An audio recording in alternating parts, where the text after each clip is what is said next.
The message came on a Tuesday. Dr. Olivia Grant was working in her lab on Mars Colony when her screen lit up with an urgent call from Earth Command. She pushed her long brown hair out of her face and accepted the call. General Richard Boyd's stern face appeared on screen. "Dr. Grant, we need you on the Jupiter station immediately," he said. "Jupiter station? Why?" Olivia asked, setting down her research notes. "First contact, Doctor. An alien ship entered our solar system yesterday. They're asking to meet with our top xenobiologist. That's you." Olivia's heart raced. After 15 years studying possible forms of alien life, actual aliens had arrived. She packed quickly, taking only essential equipment and her research data. The military transport ship Orion was waiting for her. Captain William Harris greeted her at the airlock. He was tall with short gray hair and kind eyes that contrasted with his serious expression. "Dr. Grant, welcome aboard. We'll reach Jupiter." "In 3 days?" "3 days? That's impossible," Olivia said. Captain Harris smiled. "New engine technology. The aliens aren't the only ones with advanced tech." During the journey, Olivia studied all the information Earth Command had about the visitors. They called themselves the Xerelians. Their ship was twice the size of Earth's largest vessel. Initial communications were in perfect English, suggesting they had been studying humans for some time. "Why do they want to meet me specifically?" Olivia asked during a briefing with the captain and his crew. "They requested Earth's leading expert on alien biology," said Security Officer Sam Martinez. "They seem to know a lot about our scientific community." Communications Officer Judy Wright nodded. "They mentioned your paper on theoretical alien physiology by name." Olivia felt a chill. That paper wasn't widely known even among her colleagues. As they approached Jupiter, the alien ship came into view. It was beautiful and strange, with a shape like flowing water frozen in space. Its surface shimmered with colors that seemed to change when viewed from different angles. "It's amazing," Olivia whispered. "And 10 times more powerful than our ship," Captain Harris added quietly. "Remember, Doctor, this is a diplomatic mission, but we don't know their true intentions." The meeting was set to take place on a neutral space station orbiting Jupiter. Earth had built it 5 years ago as a research post, but now it would make history as the site of humanity's first official alien encounter. Olivia wore her formal Science Division uniform. Captain Harris and Officers Martinez and Wright accompanied her, along with 2 armed guards. They waited in the station's main conference room, a large space with viewports showing Jupiter swirling. Storms. A soft hum announced the arrival of the alien shuttle. The door slid open, and the Xerelians entered. Olivia gasped. The aliens were taller than humans, with sleek bodies covered in iridescent scales that shifted between blue and green. They had 4 arms and walked on 2 powerful legs. Their faces were almost human-like, with large, intelligent eyes that blinked sideways.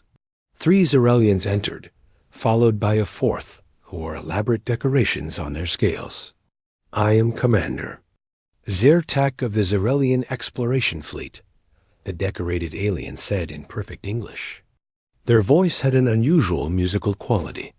"We come in peace and wish to establish relations with Earth." Captain Harris stepped forward.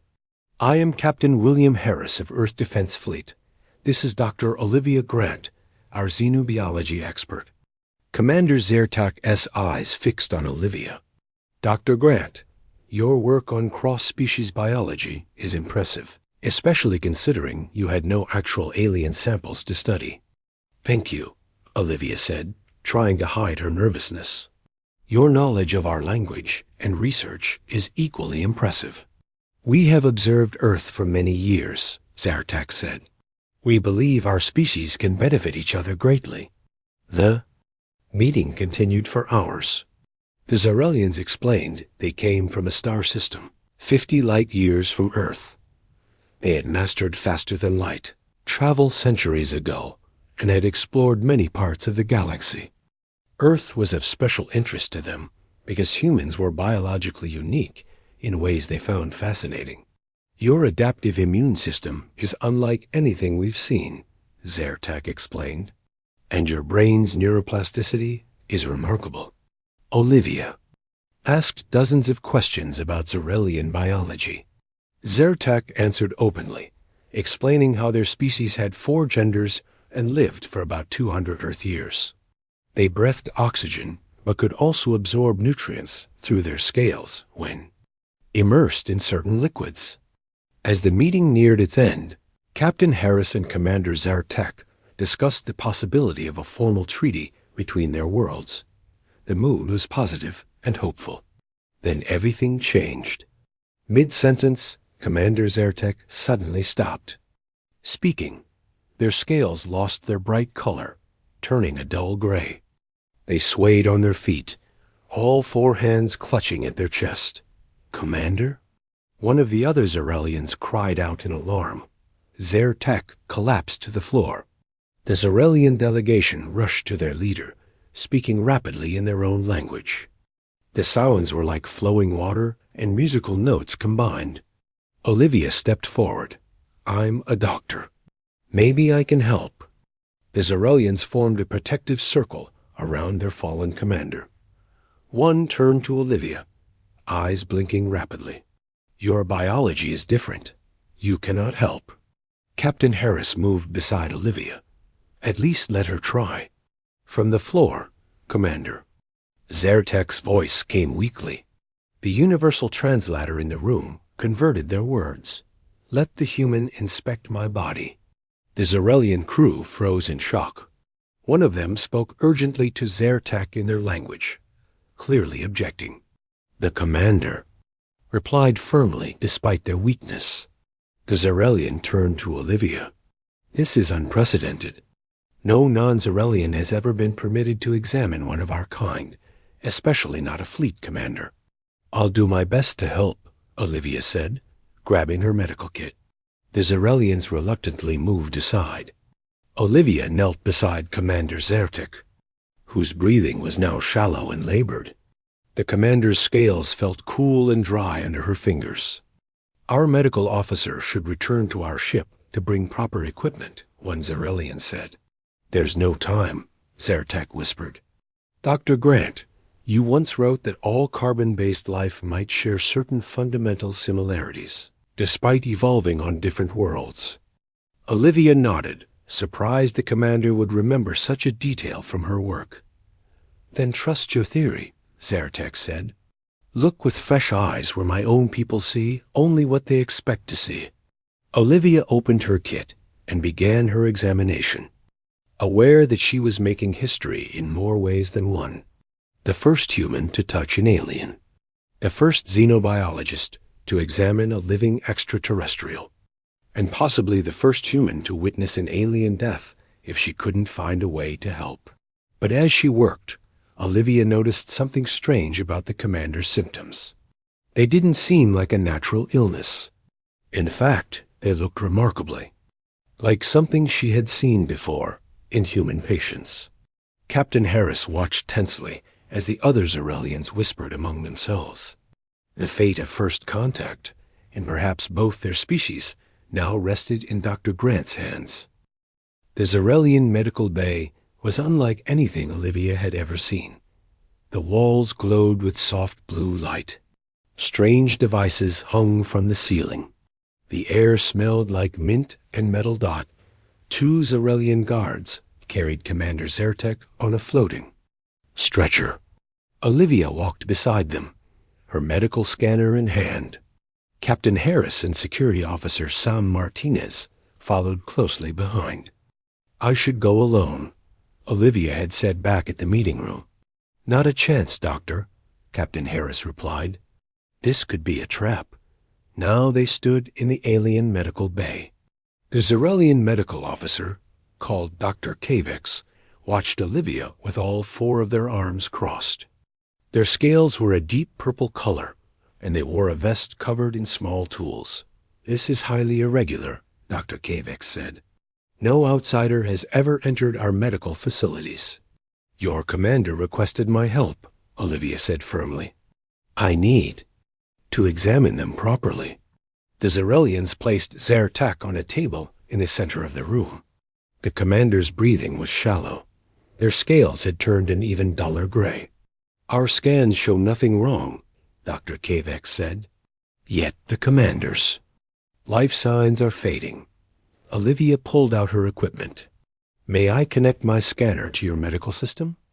I need to understand how to read Xerelian vital signs. Dr. Kavex hesitated, then nodded. They showed Olivia how to link her device to their computer. Strange symbols flashed across her screen, then changed to English numbers and charts. Thank you, Olivia said. She began her examination, scanning Zartak's body from head to toe. Officer Martinez stayed by the door, hand resting near his weapon. Captain Harris watched the other Xerelians carefully. This is strange, Olivia said after. Several minutes.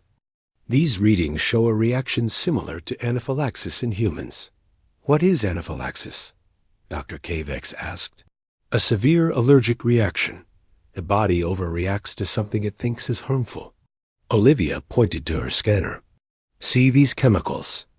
In the commander's bloodstream? In humans, they're released during a severe allergic reaction. Dr. Kavex looked surprised. Xerelians do not have allergies. Everyone has allergies, Olivia said. You just might not have encountered the triggers before. She continued scanning, moving her device slowly over Zertak's chest and head. The commander's eyes followed her movements, though they seemed unable to speak now. There's something odd about their neural patterns, Olivia said.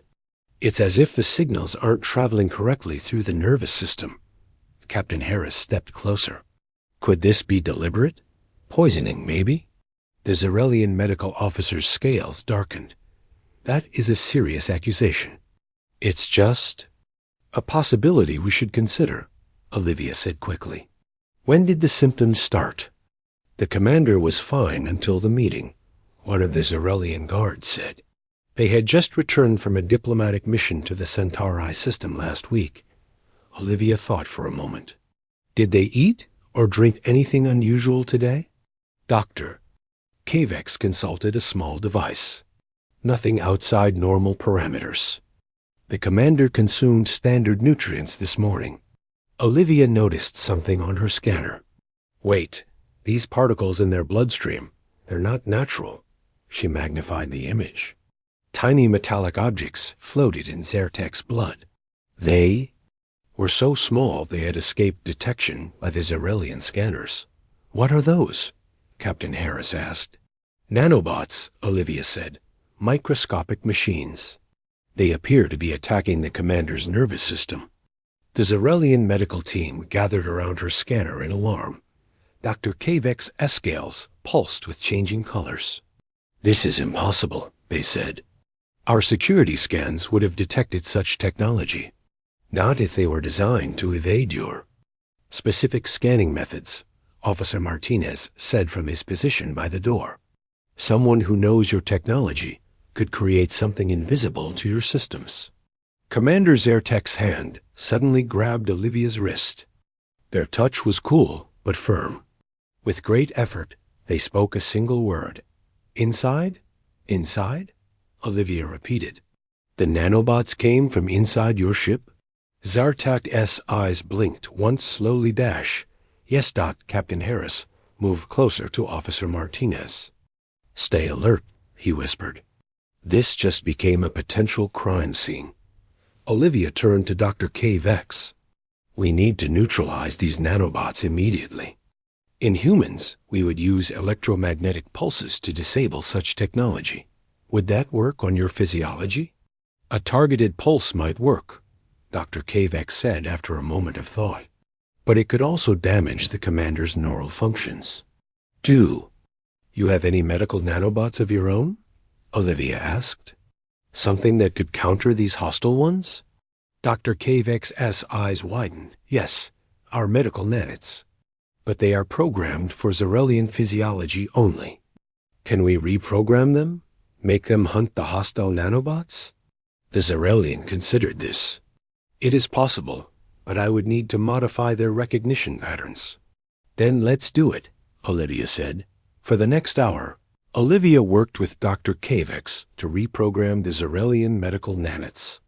Captain Harris contacted the human ship to report their findings while Officer Martinez investigated how the hostile nanobots might have been introduced to the commander. Dr. Cavex showed Olivia how to use their programming tools.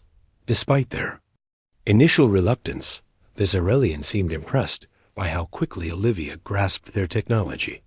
You learn rapidly for a human, Dr. Cavex said. Adaptability is our species' greatest strength, Olivia replied with a small smile. Finally, they were ready. Dr. Cavex prepared a solution containing the reprogrammed medical nanites. This should work, they said, sounding uncertain. The medical nanites will seek and destroy the hostile ones. It's our best option, Olivia said. She looked at Commander Zertek, whose breathing had become even more labored. We need to hurry. Dr. Cavex administered the solution through a device that looked like a silver wand. It hummed softly as it injected the nanites into Zertek's bloodstream. Now we wait, the Zarelian doctor said. The minutes passed slowly. Olivia monitored her scanner, watching the battle taking place at a microscopic level inside the commander's body. The reprogrammed nanites sought out the hostile ones, surrounding and disabling them. It's working, she said after 20 minutes. The hostile nanobots are being neutralized.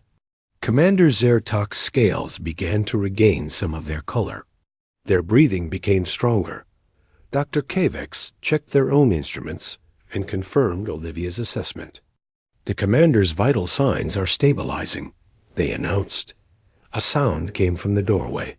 Officer Martinez stood with his weapon drawn, facing another Zarelian who had just entered the medical bay.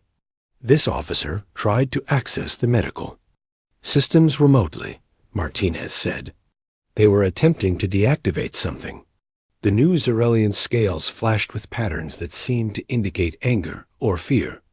2 Zarelian guards moved quickly to restrain them. From the medical table, Commander Zertak's voice came weakly but clearly.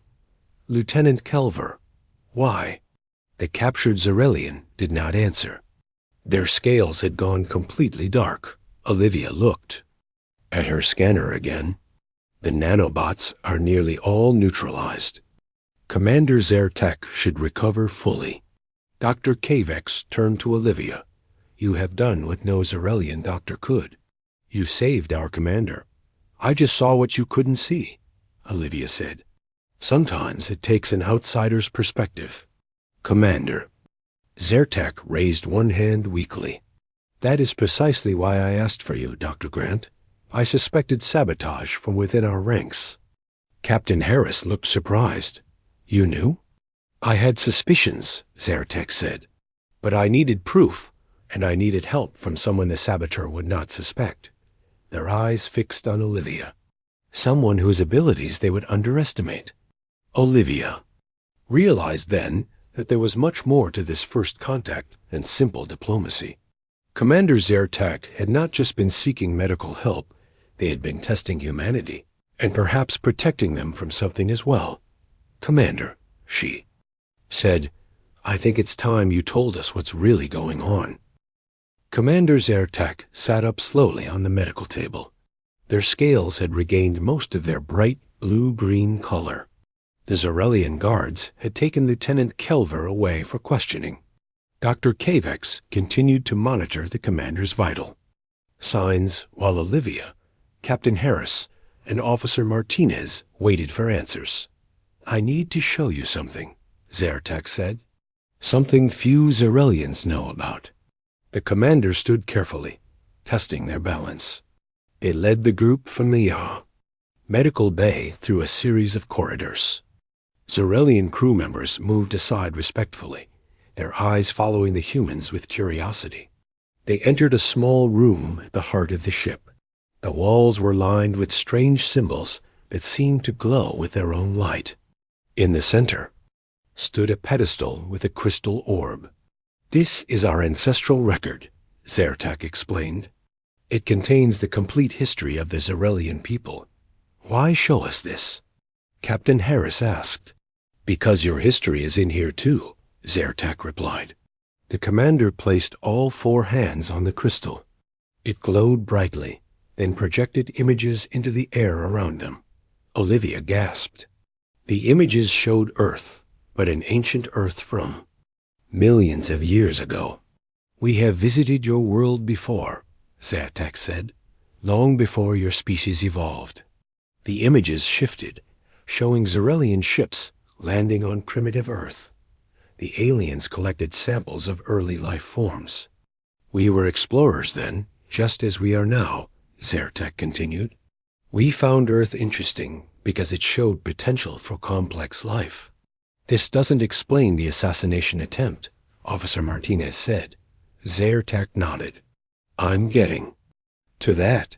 They adjusted the crystal, and the images changed again. Now they showed another alien species, tall, skeletal beings with gray skin and 6 limbs. "The Vorkith," Zertak said, "are ancient enemies. 3,000 years ago, they nearly destroyed our civilization." "What does this have to do with Earth?" Olivia asked. "The Vorkith hunt and consume developing intelligent species," Zertak explained. "They believe it gives them strength. They attacked us when we were just beginning to explore space." The images showed terrible battles between Zarelian and Vorkith ships. "Many worlds burned. We barely survived," Zertak said. "We drove them to the far edges of the galaxy, but now they're returning. And their next target is Earth." Captain Harris frowned. "How do you know this?" "We've been monitoring their movements for centuries," Zertak said. "Their fleet is heading toward your solar system. They'll arrive within 5 Earth years." Olivia looked at the commander. "And some Zarelians don't want to warn us? That's why someone tried to kill you?" "Correct," Zertak said. "There are 2 factions among my people. One believes we should help Earth prepare for the Vorkith. The other believes we should let the Vorkith destroy humanity, then attack the Vorkith while they're vulnerable from the effort." "That's horrible," Olivia said. "It's practical from their perspective," Zertak replied. "The Vorkith are powerful. Many Zarelians died fighting them before. Why risk more Zarelian lives to save humans?" "But you disagree," Captain Harris said. It wasn't a question. "I do," Zertak confirmed. "And not just for moral reasons." The commander adjusted the crystal again. New images appeared, showing human and Zarelian DNA structures side by side. Parts of the sequences were identical. "Our scientists discovered this 50 years ago," Zertak said. "Humans and Zarelians share genetic markers that cannot be explained by coincidence." Dr. Kavex, who had been silent until now, spoke up. "Most of our scientists believe this proves a common ancestor, that both our species were seeded by the same ancient race." "Like panspermia theory," Olivia said excitedly. "The idea that life on Earth might have originated from microorganisms from space." "Exactly," Zertak said. "We are distant cousins, Dr. Grant. That alone would be reason enough to help you. But there's more." The commander touched the crystal again. It showed images of human history, people building, fighting, creating art, exploring. "Your species adapts faster than any we've ever encountered," Zertak said. "You solve problems in ways we never consider. Your thinking is ... different." "Different how?" Olivia asked. "Zarelians are logical and methodical," Zertak explained. "We excel at improving existing solutions, but humans create entirely new approaches. You make intuitive leaps. The Vorkith are like us, logical and predictable. They've defeated us before because they understand how we think. But they've never encountered humans." Captain Harris crossed his arms.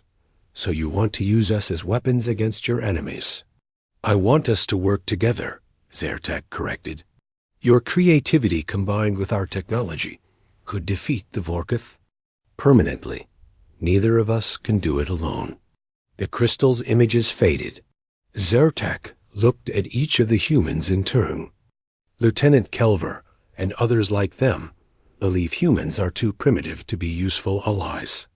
They wanted to prevent this alliance. That's why they tried to kill me before I could share this information with you.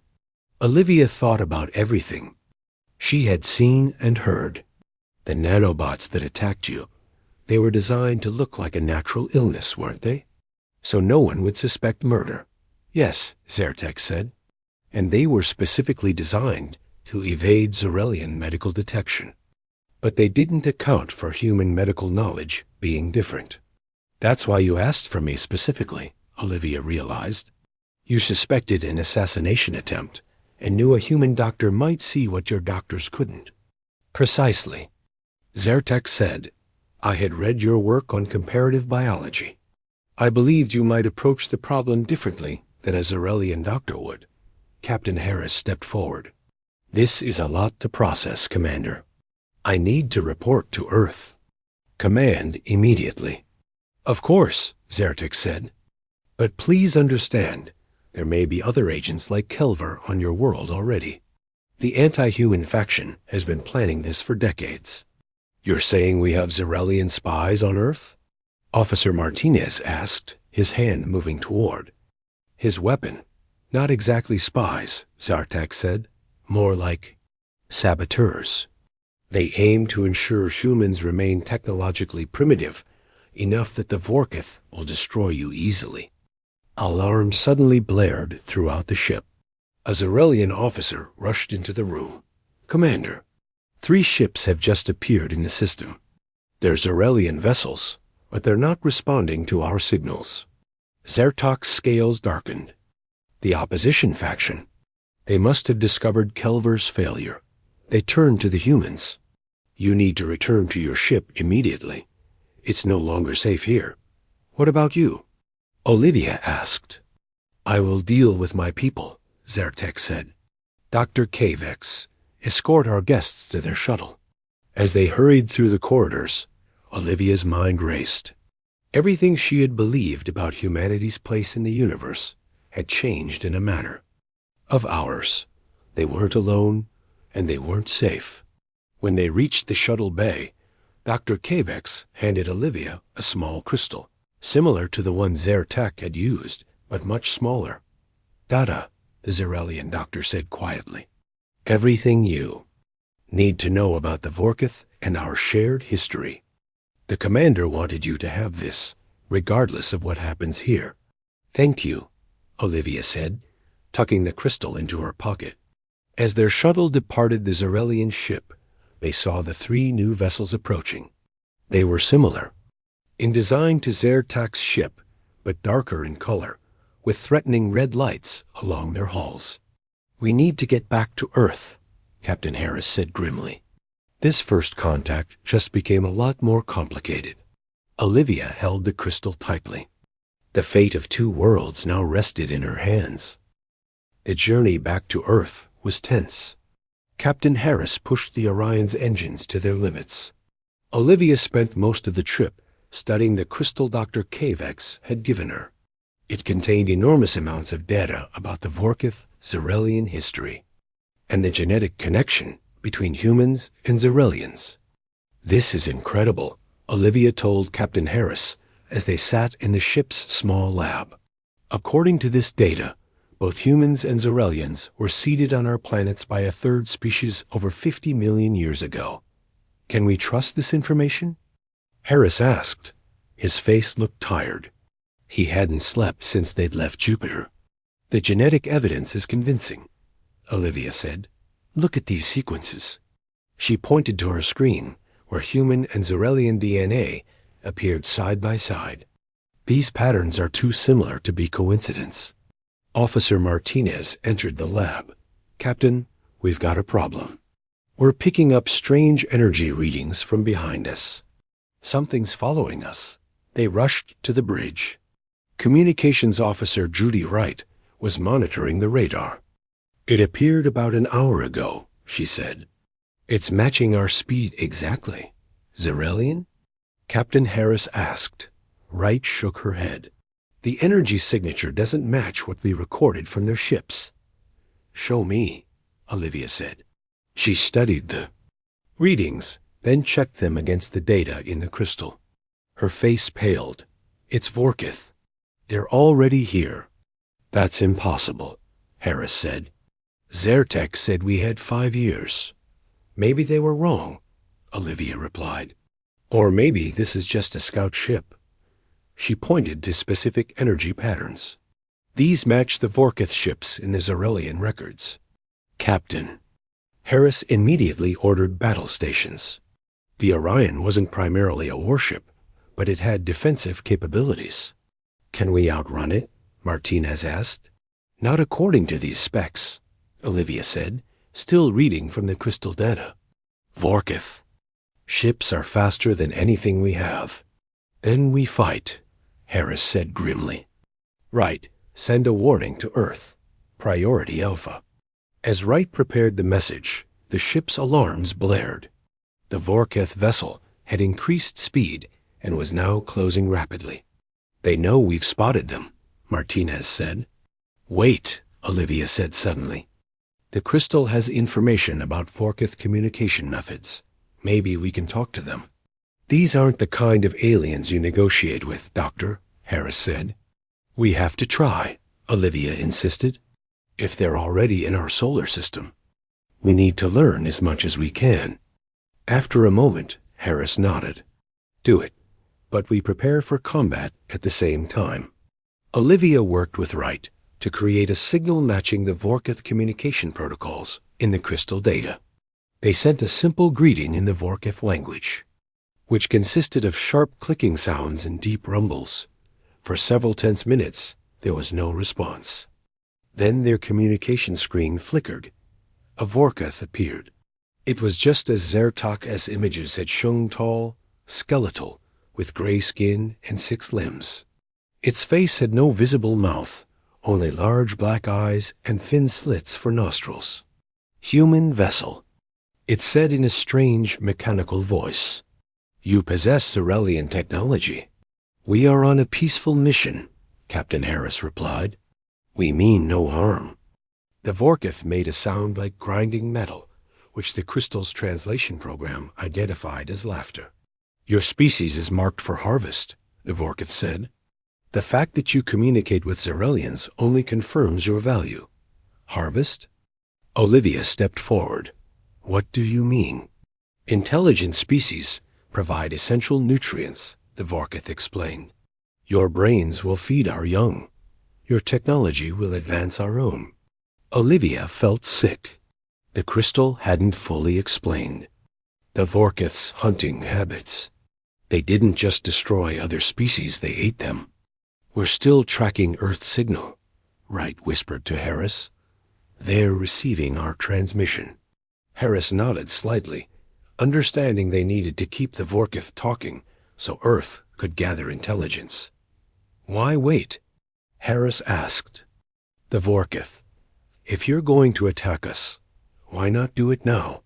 "The harvest must be complete," the Vorkith replied. "All humans, not just some. We watch.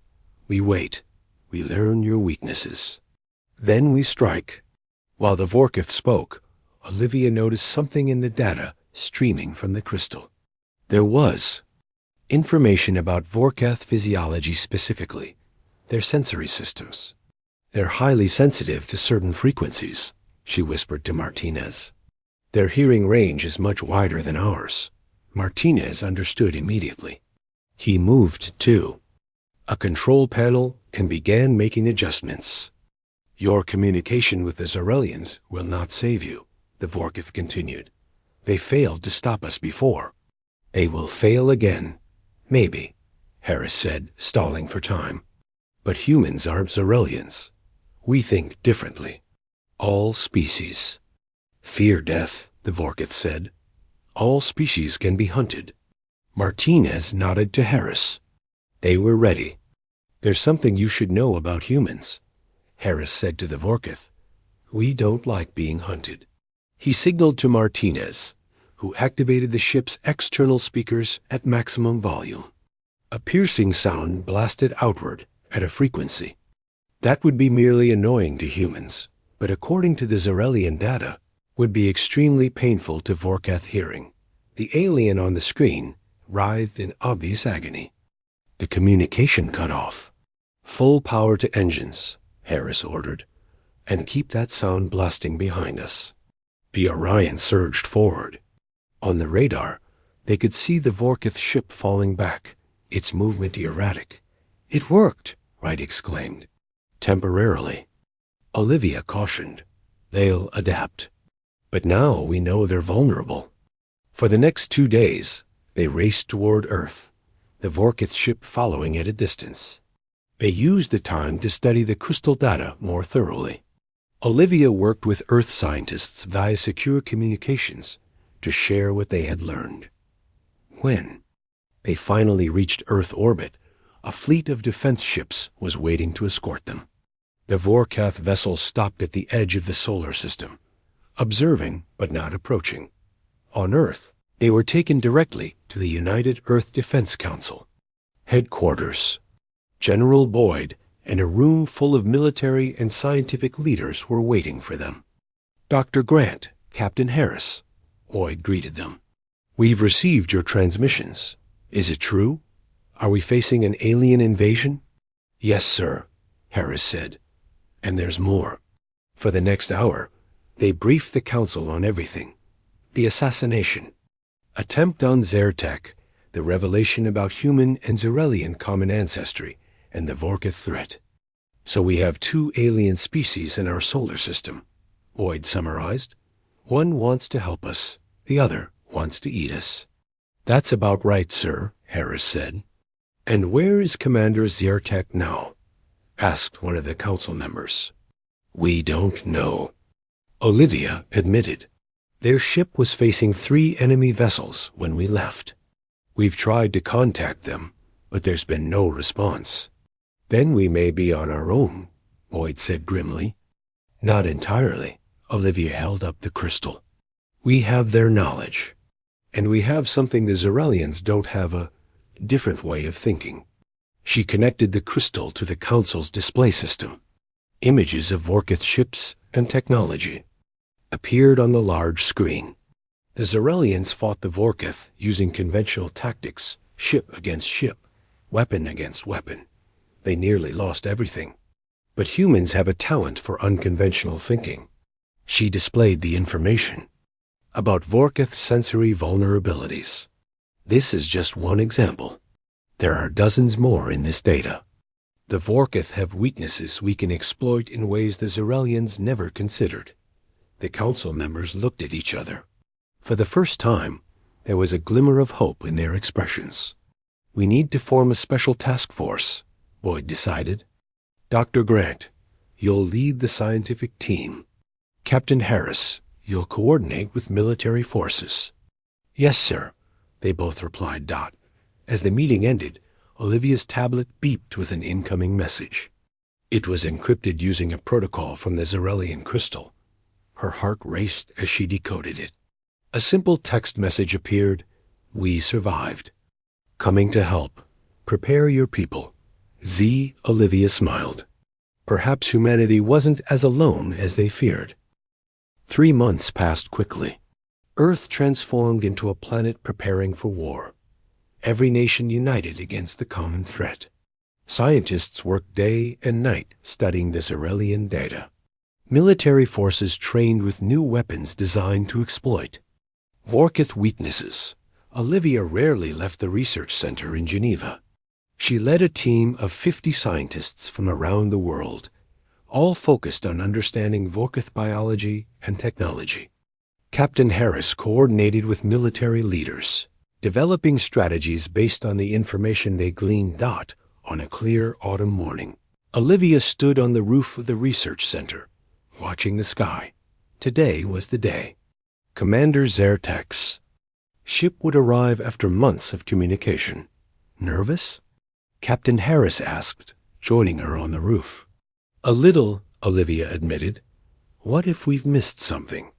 The Vorkith scout ship hasn't moved from the edge of our solar system. They're watching us, planning. That's why we need Zerdika's help, Harris said, and why they need ours. A flash of light in the sky announced the arrival of the Zarelian ship.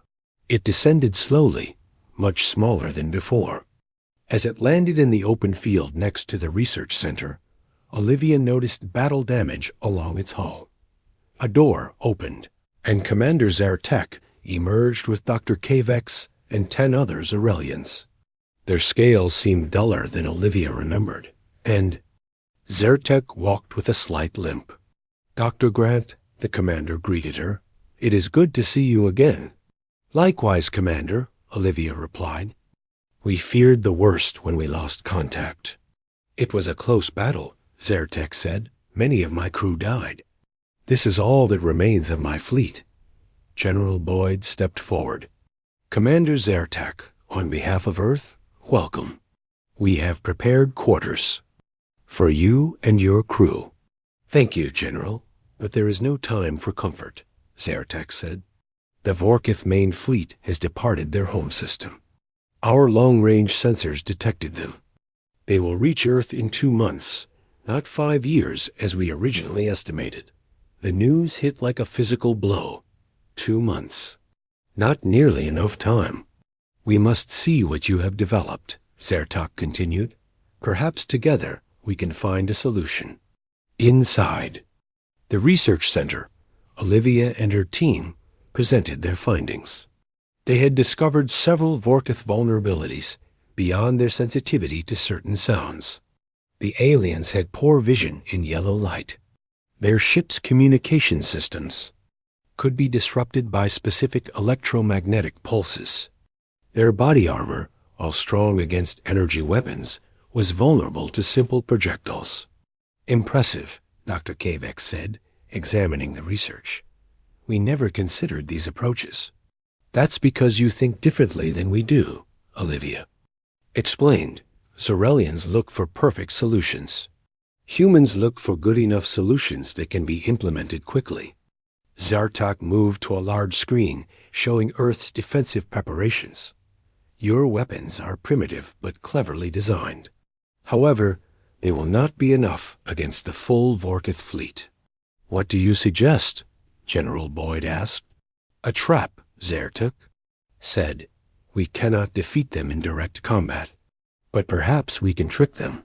For the next week, humans and Zarelians worked together to develop a plan. The Zarelians shared their advanced technology, while the humans contributed innovative tactics that the logical Zarelians would never have considered. It's crazy enough that it might work, Captain Harris said during one planning session. The Vorkith expect us to defend Earth directly. They won't expect us to sacrifice the moon. The plan was audacious. They would rig Earth's moon with devices that would disrupt the Vorkith ship's navigation systems when activated. When the Vorkith fleet arrived, Earth and Zarelian ships would engage them near the moon, then retreat, luring the enemy into the trap. The risk is enormous, Zartok warned. If the disruption is too powerful, it could affect Earth as well. That's why we'll evacuate all lunar bases and position our fleet on the far side of Earth, Olivia pointed out. We've calculated the safe distance. Day and night, teams worked to place the disruptor devices across the lunar surface.